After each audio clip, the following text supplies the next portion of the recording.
Ассалаумағалейкум, құрметті ағалар. Мына мен Бейнеу ауданындағы Ыбырайым Ахун деген мешіттегі қызметкермін, наиб имаммын.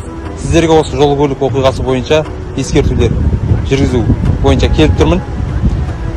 Бізде қазір Маңғыстау облысы бойынша жол көлік оқиғалары көптеп тіркеліп жатыр. Авария, ДТП.